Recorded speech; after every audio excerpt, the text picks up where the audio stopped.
If you want to understand how Warren Buffett manages his time, you need to stop looking at time management through the lens of productivity applications, timers, and intricate morning routines. Instead, you need to look at your 24 hours exactly the same way a chief executive looks at a corporate income statement and a balance sheet. Every single day, you're handed a fixed gross revenue of 24 hours. Your biological needs, sleep, eating, basic hygiene, are your cost of goods sold. You cannot escape them, and trying to cheat them only leads to bankruptcy in your health. Once you deduct those, you are left with your gross margin, your waking, discretionary hours. For most people, the analysis stops there. They take that gross margin and spend it haphazardly, hoping that at the end of the month, they have somehow generated a profit in their careers or personal lives. But a master capital allocator like Buffett looks at those remaining hours and asks one critical question. What is the exact return on investment of my attention right now? Are my daily actions generating positive net income, or am I bleeding capital through hidden operational expenses? To truly master your time, you must learn to read the financial reporting metrics of your own life. You need to understand where your cognitive capital is being deployed and whether it is yielding a dividend. Let us break down the fundamental metrics of how high performers audit their time, starting with the most dangerous liabilities on your personal balance sheet, your secondary goals. There is a well-known framework attributed to Buffett, often called the 5/25 rule. The story goes that he was speaking with his personal pilot, Mike Flint, who had been flying for him for years. Buffett asked Flint to write down his top 25 career goals. After Flint made the list, Buffett asked him to review it and circle his top 5, the absolute most important objectives. Naturally, Flint agreed that those 5 would be his primary focus. When Buffett asked him what he would do with the remaining 20, Flint gave the standard answer we all would give. He said he would work on the top 5 primarily, but dedicate his spare time and weekends to the other 20. Buffett immediately corrected him. He said that everything he didn't circle just became his avoid at all costs list. No matter what, these things get no attention until he has succeeded with his top 5. This is crucial because if you look at the financial reporting of your daily life, your biggest losses do not come from the things you actively hate doing. You naturally avoid those. The biggest drain on your time comes from the good opportunities. It is the side project that is mildly interesting, but does not move the needle. It is the casual networking coffee that takes up 2 hours of a Tuesday afternoon. These secondary goals are insidious. They act as hidden liabilities that dilute your focus and drain your operational cash flow. Every time you allocate a fraction of your attention to goal number 7 on your list, you are incurring a massive opportunity cost against goal number 1. Opportunity cost is a fundamental principle in economics, and it is the exact principle Buffett uses to evaluate every business acquisition. If he buys Company A, he cannot use that same capital to buy Company B. Your time works exactly the same way. An hour spent on a mediocre project is an hour stolen from a life-changing pursuit. High performers understand that focus is not just about saying yes to the right things. It is about ruthlessly saying no to the distractions that disguise themselves as opportunities. You must run a lean operation. Once you have audited your goals and eliminated the liabilities, you have to look at how you are investing your remaining capital. And for Buffett, the highest yield asset class is uninterrupted learning. It is famously reported that Buffett spends up to 80% of his working day just reading and thinking. He does not sit in back-to-back meetings. He does not obsessively refresh his inbox. He sits in his office in Omaha and he reads financial reports, industry journals, and books. He once pointed to a stack of manuals and said to read 500 pages like this every day, because that is how knowledge works. It builds up, like compound interest. The sheer volume of 500 pages is not the metric you need to copy. The underlying principle is what matters. You have to distinguish between operating expenses and capital expenditures in your information diet. Most people spend their time consuming depreciating assets. They scroll through social media feeds, engage in internet arguments, or obsessively watch the 24-hour news cycle. That information loses its value almost instantly. It is an operating expense. It costs you time, drains your cognitive energy, but leaves you with zero long-term equity. Buffett, on the other hand, spends his time on capital expenditures. He acquires permanent knowledge. He studies human psychology, the history of markets, the fundamental metrics of how businesses generate cash flow, and the overarching principles of capital allocation. This is knowledge that does not decay. A deep understanding of an income statement, a balance sheet, or human behavior is just as valuable today as it will be in 20 years. When you read a book that shifts your entire perspective, you are making an investment that will compound over decades. You are building an intellectual moat around your mind, protecting yourself from the shifting trends of the modern economy. This brings us to another critical concept, borrowed directly from the world of value investing: the margin of safety. When Warren Buffett evaluates a business, he insists on a margin of safety. If he believes a stock is worth £100, he will not buy it for £99. The margin is too thin. He waits until he can buy it for £60. That £40 difference is his margin of safety. It protects him against unforeseen circumstances, market downturns, and his own potential miscalculations. How do you apply a margin of safety to your time?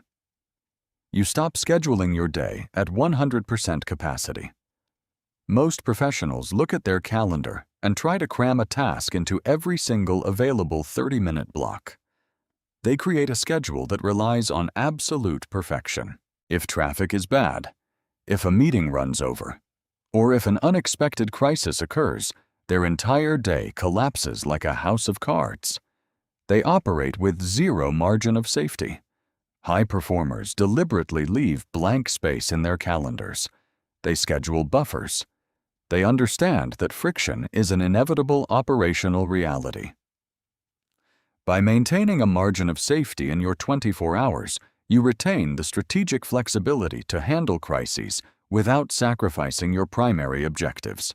You move from being reactive to being proactive.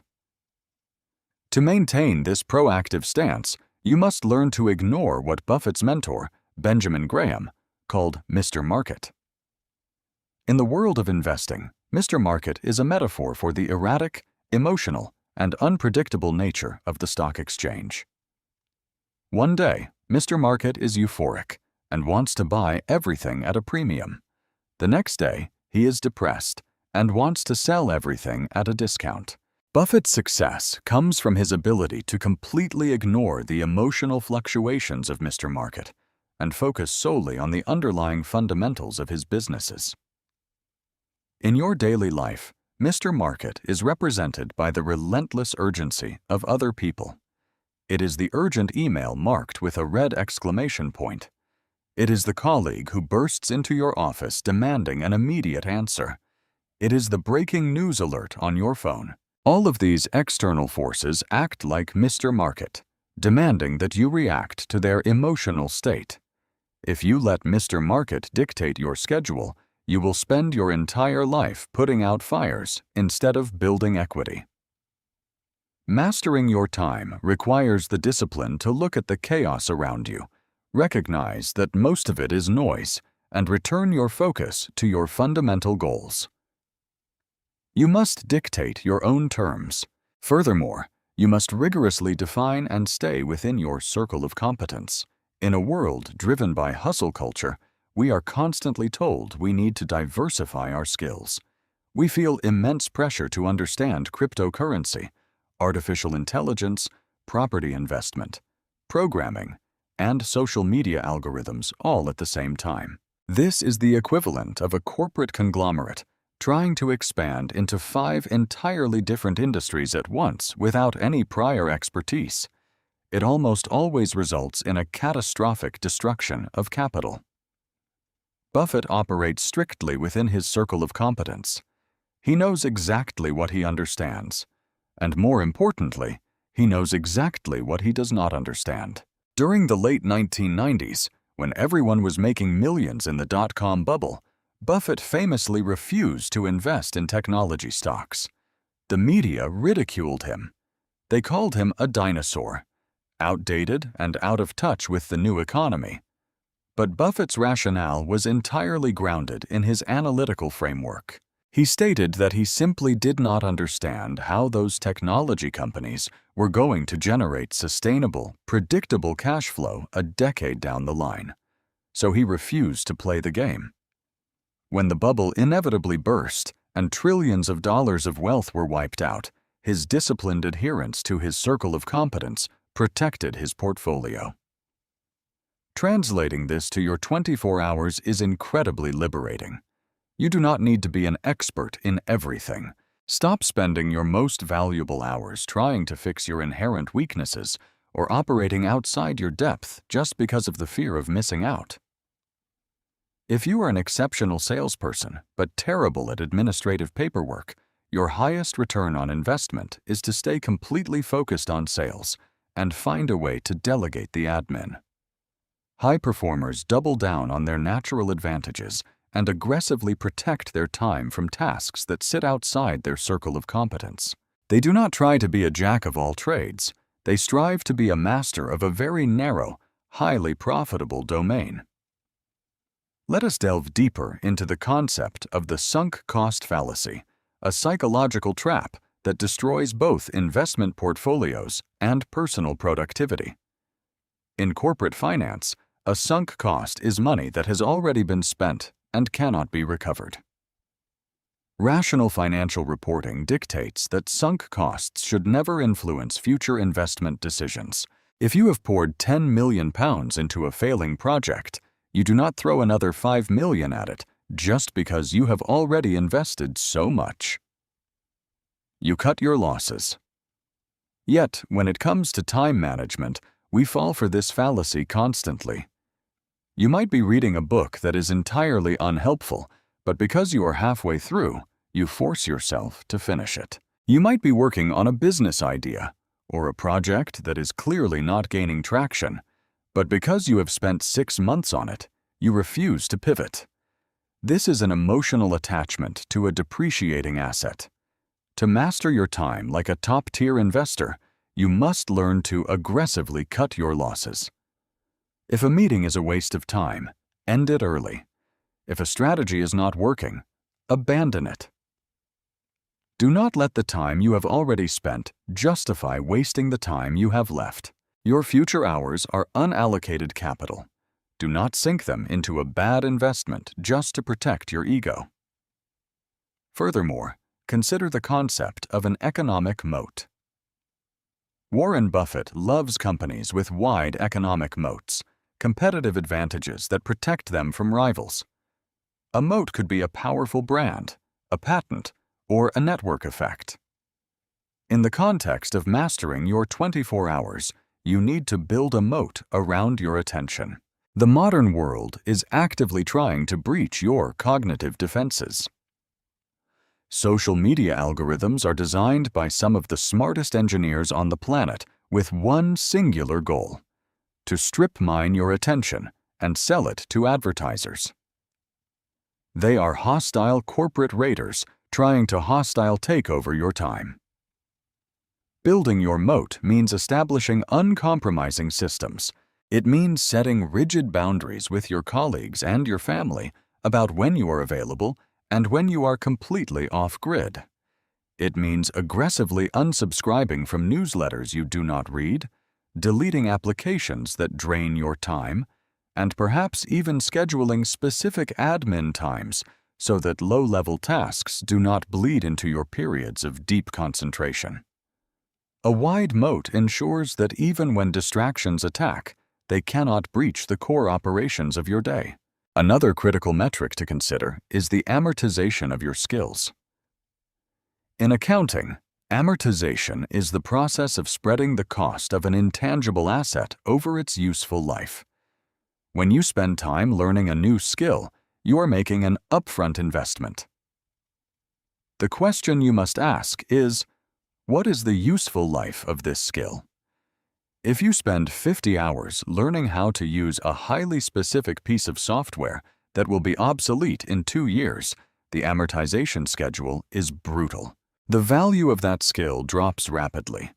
However, if you invest 50 hours into improving your public speaking, your ability to negotiate, or your understanding of macroeconomic principles, the useful life of those skills spans decades. They amortize beautifully over the course of your entire career. Buffett does not waste his time learning the intricate details of a passing fad. He invests in fundamental truths. When you audit your time, you must critically evaluate the long-term utility of the tasks you are undertaking. Are you building permanent infrastructure for your mind, or are you building temporary scaffolding that will soon be torn down? It is also essential to address the concept of delegation through the lens of comparative advantage. David Ricardo, a classical economist, formulated the theory of comparative advantage, which states that even if you are better than someone else at producing everything, it is still economically beneficial to trade and specialize. Let us assume you run a business and you are absolutely brilliant at both high-level financial strategy and basic data entry. In fact, you can do data entry twice as fast as anyone you could hire.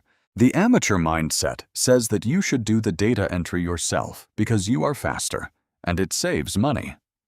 The investor mindset looks at the opportunity cost.